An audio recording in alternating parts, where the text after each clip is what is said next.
ಸ ಪದ ಸ ಪದ ಸ ಪದ ಸ ಗಸದ ಗಸದ ಗಸದ ಗಸದ ಗಸದ ರಿ ಗ ಮ ರಿ ಗ ಮ ರಿ ಗ ಮ ರಿ ಗ ಮ ರಿ ಗ ಮ ಪದ ಮ ಪ ಗ ಮ ರಿ ಗ ರಿ ಸ ಯೇಸು की वाणी जीवन ज्योति, यीशु की वाणी आत्मा शक्ति, यीशु की वाणी जीवन ज्योति, यीशु की वाणी आत्मा शक्ति।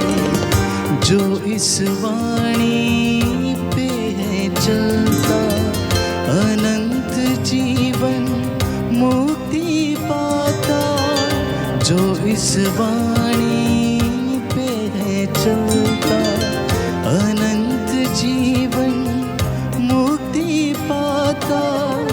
यीशु की वाणी जीवन ज्योति, यीशु की वाणी आत्मा शक्ति, यीशु की वाणी जीवन ज्योति, यीशु की वाणी आत्मा शक्ति।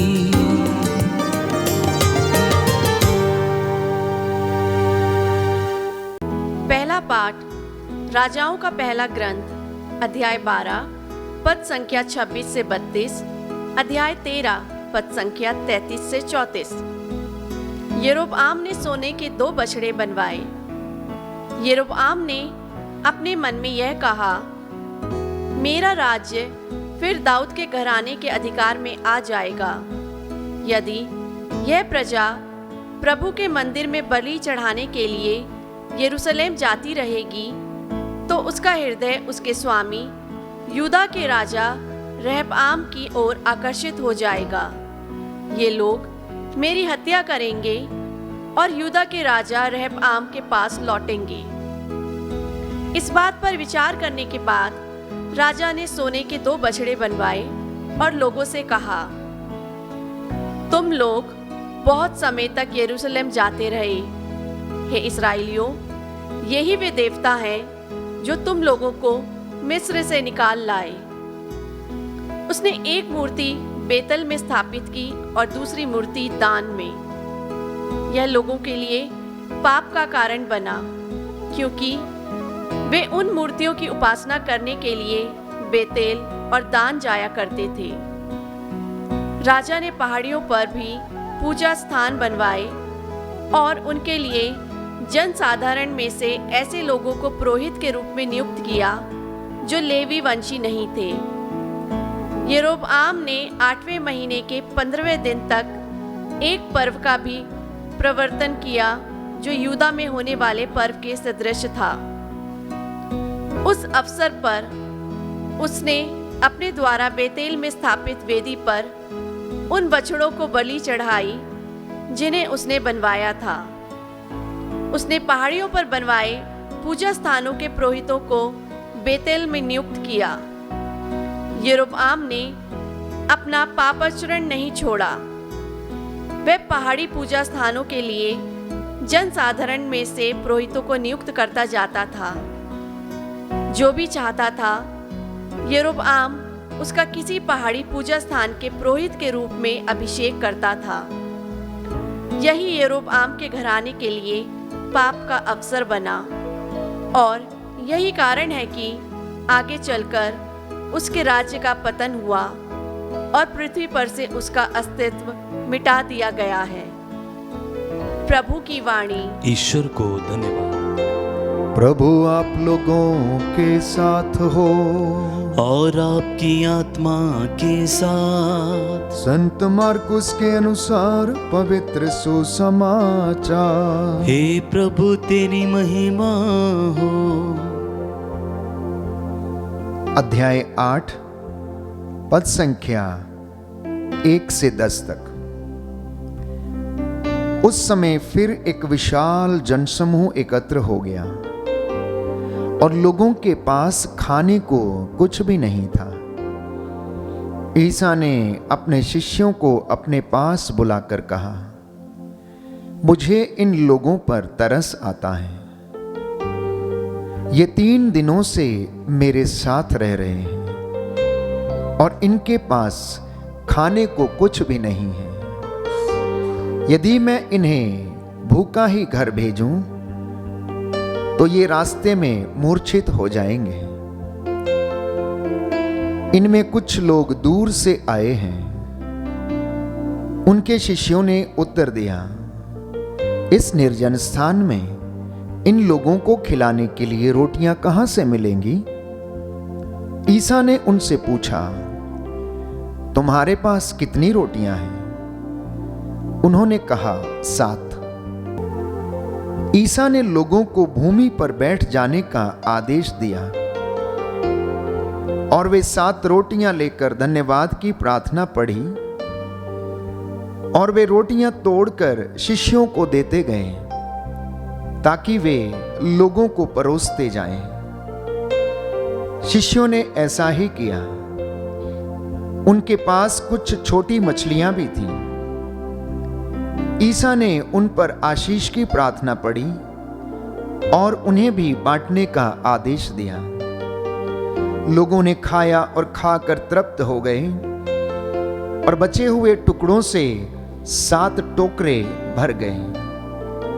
खाने वालों की संख्या लगभग 4000 थी। ईसा ने लोगों को विदा कर दिया। वे तुरंत अपने शिष्यों के साथ नाव पर चढ़े और दलमनूथा प्रांत पहुंचे। प्रभु का सुसमाचार है। हे क्रिस्त तेरी स्तुति हो। सुसमाचार के शब्द पढ़े और सुने जाने से हमारे विश्वास को दृढ़ता प्रदान करें।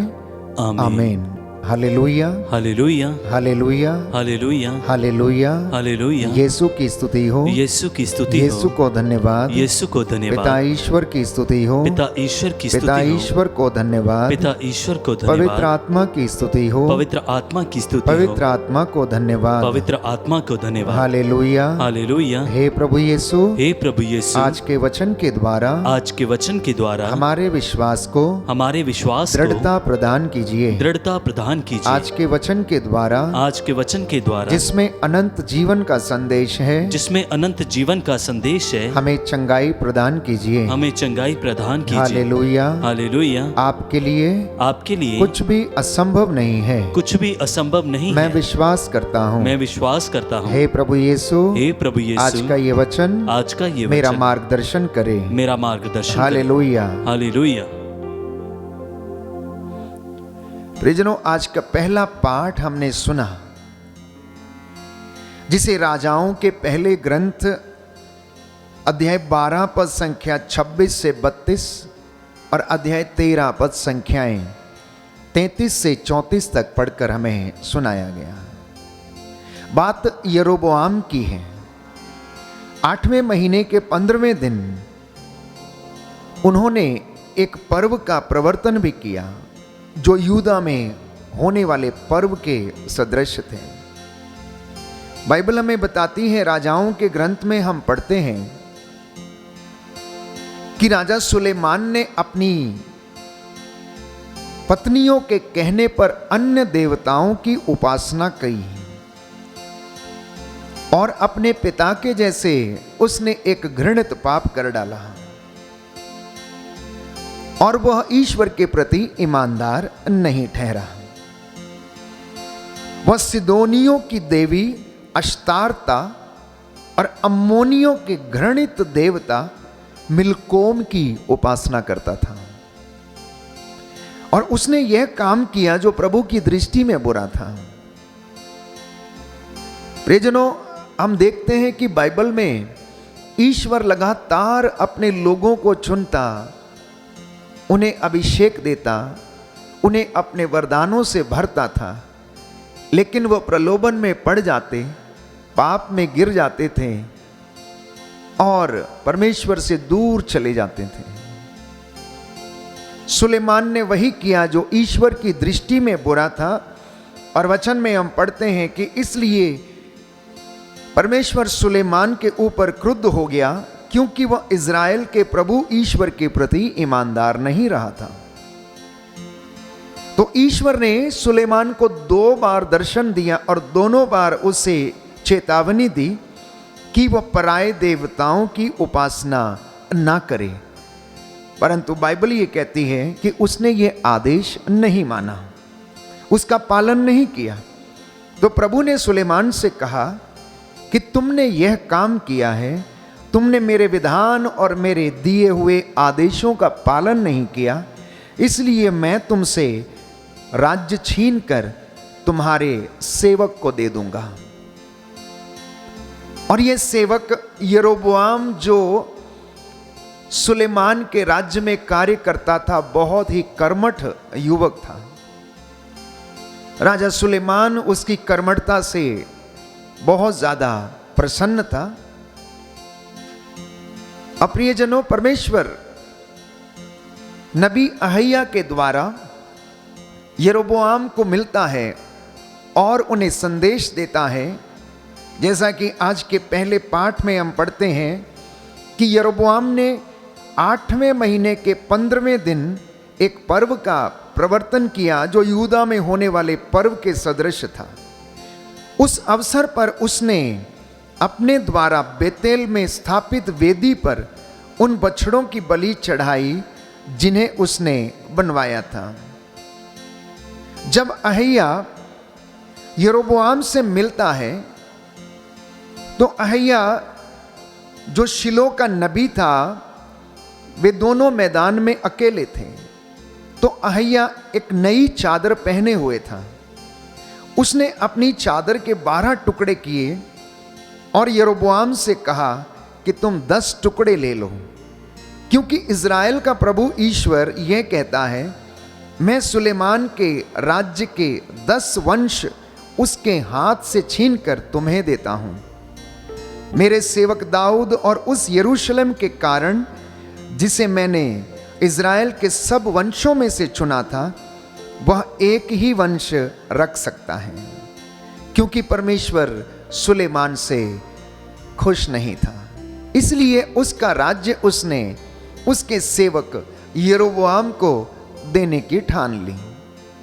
नबी अहिया ने, जैसा कि बाइबल हमें बताती है, यरोबोआम से कहा कि तुम इस चादर के 10 टुकड़े ले लो और अपने पास रखो।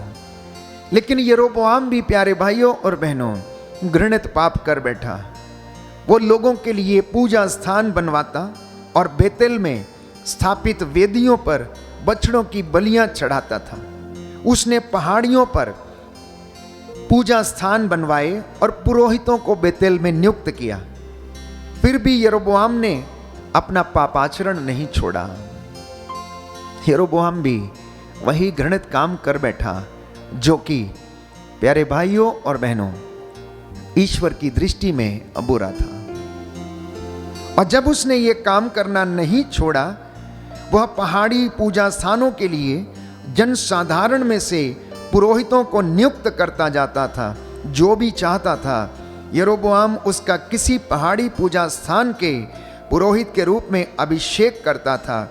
यही यरोबोआम के घराने के लिए पाप का अवसर बना और यही कारण है कि आगे चलकर बाइबल हमें बताती है कि उसके राज्य का भी पतन हो गया, पृथ्वी पर से उसका अस्तित्व मिटा दिया गया।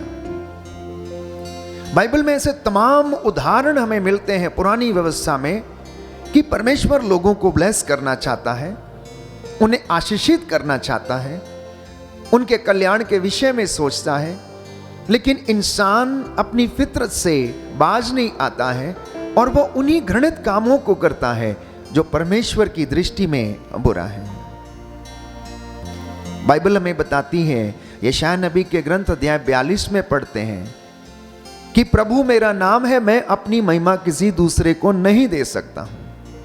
मैं अपनी महिमा ना तो किसी मूर्त को और ना ही किसी इंसान को मैं किसी को नहीं दे सकता हूं। मैं पवित्र हूं, इसलिए तुम भी पवित्र बनो। सत्य मेरा नाम है। जब मूसा ने परमेश्वर से पूछा कि आपका नाम क्या है, और यहां हम देखते हैं दाऊद को प्रभु ने अभिषेक दिया, लेकिन दाऊद भी प्रलोभन में पड़कर गिर गया। सुलेमान को उन्होंने चुना और इतना बड़ा वरदान दिया, लेकिन वह भी अपनी पत्नियों के कहने में आकर अश्तारता की देवी की पूजा करने लगा। उसके सेवक को परमेश्वर ने इज़राइल के 10 वंशों के 10 हिस्से पर राज्य करने के लिए मौका दिया, लेकिन यरोबोआम भी उसी तरह गिर गया। वो भी पहाड़ी स्थानों पर देवताओं की वेदियां बनाकर उनके ऊपर बलियां चढ़ाया करता और ईश्वर के विरुद्ध पाप करता था। इतना ही नहीं, लगभग 22 साल तक बाइबल हमें बताती है कि उत्तरी इज़राइल में यरोबोआम ने राज्य किया। और यरोबोआम के जब सुलेमान को ये पता लगा कि परमेश्वर ने यरोबोआम को 10 वंशों पर उसे अधिकार दे दिया है, तो सुलेमान उन्हें मारना चाहता था, परंतु यरोबोआम वहां से निकल भागा। और जब तक सुलेमान मर नहीं गया तब तक वह बाहर ही रहा।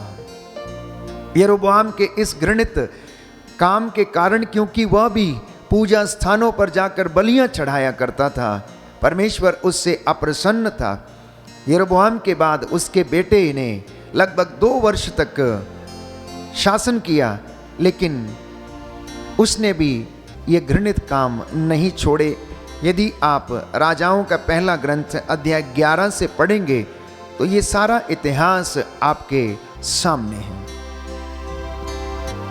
संदेश बाइबल हमें यह देती है कि परमेश्वर लगातार हमें आशीष देता और हमें ब्लेस करना चाहता है, और वो ये चाहता है कि हमारा कल्याण हो, हम पवित्र बने। इज़राइल का परम पावन ईश्वर पवित्र है और हम पवित्रताई में रहें, उसके साथ रहें, तो वो भी हमारे साथ रहता है। लेकिन यदि हम उसके साथ ईमानदारी नहीं बरतते हैं तो वो भी हमारे साथ ईमानदार नहीं रहता है। बाइबल हमें आज के वचनों के द्वारा यही संदेश देती है, पवित्रता, ईमानदारी और परमेश्वर के प्रति सच्चाई और सत्य के मार्ग पर चलना, ये प्रभु हमसे अपेक्षा करता है। आज के सुसमाचार में प्रभु यीशु जो कि सच्चाई पर चलते थे, पिता को हर पल प्रसन्न करते थे, अपने कामों के द्वारा, अपनी बोली के द्वारा, अपने कर्मठ जीवन के द्वारा, सेवकाई के द्वारा वो नित्य प्रतिदिन पिता से जुड़े रहते थे, इसलिए पिता ने उन्हें महान बनाया। जब भी वो चमत्कार करते थे तो पिता को धन्यवाद देते और यही कहते हैं कि हे पिता, मैं तेरा धन्यवाद करता हूं क्योंकि तूने अपनी महिमा प्रकट करने का अवसर मुझे दिया है। और आज के सुसमाचार में हमने सुना कि जब यीशु ने लोगों को देखा कि भीड़ की भीड़ उनके पीछे चली आ रही उनका वचन सुनने के लिए, तो उनको उन लोगों पर तरस आया, क्योंकि वे लोग भूखे थे। बहुत दिनों से वो उनके पीछे पीछे चले आ रहे थे और उनका वचन सुनने के लिए उन पर गिरे पड़ते थे, आतुर रहते थे। प्रभु यीशु ने सोचा कि अगर मैं इन्हें भूखा भेज दूंगा तो हो सकता है रास्ते में जाते जाते कहीं मूर्छित ना हो जाएं। तो उनके शिष्यों ने उनसे कहा कि इस निर्जन स्थान में इन लोगों को खिलाने के लिए रोटियां कहां से मिलेंगी। तो ईसा ने उनसे पूछा कि तुम्हारे पास कितनी रोटियां हैं? उन्होंने कहा 7। ईसा ने लोगों को भूमि पर बैठ जाने का आदेश दिया और वे 7 रोटियां लेकर धन्यवाद की प्रार्थना पढ़ी और वे रोटियां तोड़कर शिष्यों को देते गए ताकि वे लोगों को परोसते जाएं। और शिष्यों ने ऐसा ही किया। उनके पास कुछ छोटी मछलियां भी थीं। ईसा ने उन पर भी आशीष की प्रार्थना पढ़ी और उन्हें भी बांटने का आदेश दिया। लोग खाकर तृप्त हो गए और बचे हुए टुकड़ों से 7 टोकरे भर गए। लूकास के सुसमाचार में हम पढ़ते हैं पद संख्या अध्याय 18 पद संख्या 27 में कि जो बातें मनुष्यों के लिए असंभव हैं वो ईश्वर के लिए संभव है। परमेश्वर के लिए सब कुछ संभव है। लूकास का सुसमाचार अध्याय 1 पद संख्या 37। उनके अधिकार में पिता ईश्वर ने सब कुछ दिया है। इसलिए प्यारे भाइयों और बहनों, अगर मैं और आप परमेश्वर की महिमा अपने जीवन में देखना चाहते हैं तो आपके पास जो कुछ भी है वो समर्पित कर देना। हो सकता है वो आपका 1 घंटे का समय हो सकता है रास्ते में जाते समय किसी भिखारी की सेवा करने का यदि आपको मौका मिले, वो आप समर्पित हो जाना। हो सकता है किसी को क्षमा कहने का मौका मिले या क्षमा करने का मौका मिले या क्षमा मांगने का मौका मिले, तो ये समय मत गवाना। जितनी बार आप परमेश्वर की महिमा में अपने आप को समर्पित करेंगे, उतनी बार आपके जीवन में महिमा प्रकट होगी। इसलिए प्यारे भाइयों और बहनों, अपना छोटा सा घर प्रभु को समर्पित करें। हो सकता है आपका छोटा सा चंदा जो दशमांश के रूप में आप मंदिर में डालते हैं, प्रभु उस विधवा के 2 अधेलों से प्रसन्न हो गया, तो वो आपके इस छोटे से कार्य, छोटी सी सेवा, छोटे से चंदे से वो प्रसन्न होता है। क्योंकि प्रभु बहुत ज्यादा मात्रा नहीं देखता है, वो हमारी इच्छा शक्ति देखता है कि इंसान की इच्छा क्या है, इनका मन कैसा है, क्योंकि वो हृदयों की थाह लेता है। इसलिए परमेश्वर हमेशा हमारा हृदय जांचने में रहता है, क्योंकि बाइबल भी हमें बताती है कि मनुष्य तो बाहरी रूप देखता है, लेकिन परमेश्वर भीतर देखता है। वो आंतरिक हृदय को देखता है, हमारे विचारों को देखता है। इसलिए जो देने वाली बात होती है वो हमेशा सर्वोपरि रहनी चाहिए। आज के ये वचन हमारा मार्गदर्शन करें और हमें प्रभु आशीष प्रदान करे। तो याद रखिए, पवित्रता और ईमानदारी के साथ परमेश्वर में बने रहना और उसकी महिमा आप देखेंगे। यदि ईमानदारी और पवित्रता हमारे जीवन में नहीं है, तो हम भी सुलेमान के जैसे, यरोबोआम के जैसे और यरोबोआम के पुत्र के जैसे प्रभु की महिमा से वंचित हो सकते हैं। क्योंकि प्रभु, प्यारे भाइयों और बहनों, एक हाथ से हमें देता रहता है और दूसरा हाथ वो हम पर बनाए रखता है, हम पर सदा उसका हाथ बना रहता है।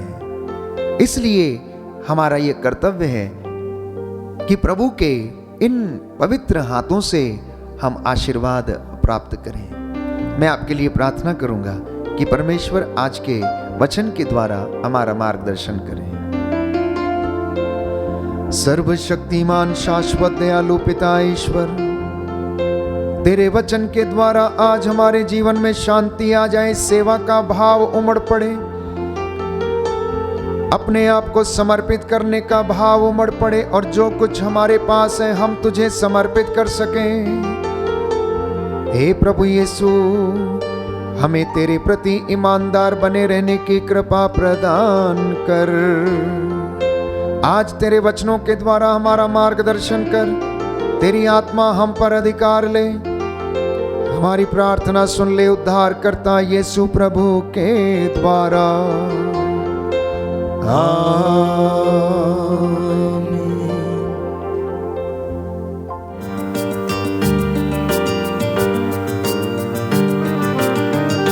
यीशु की वाणी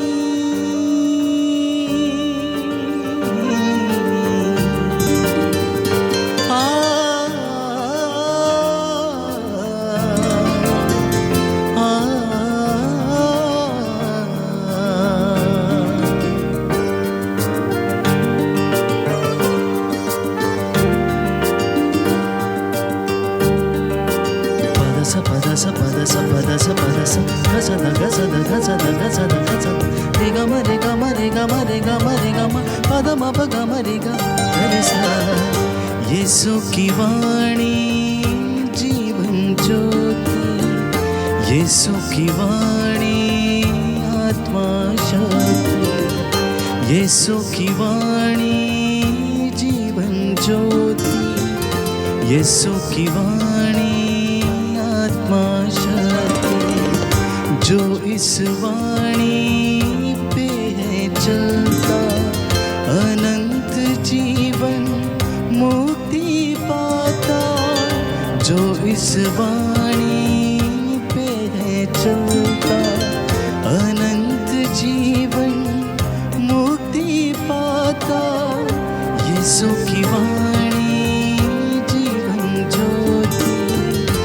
यीशु की वाणी आत्मा शक्ति, यीशु की वाणी जीवन ज्योति, यीशु की वाणी आत्मा शक्ति।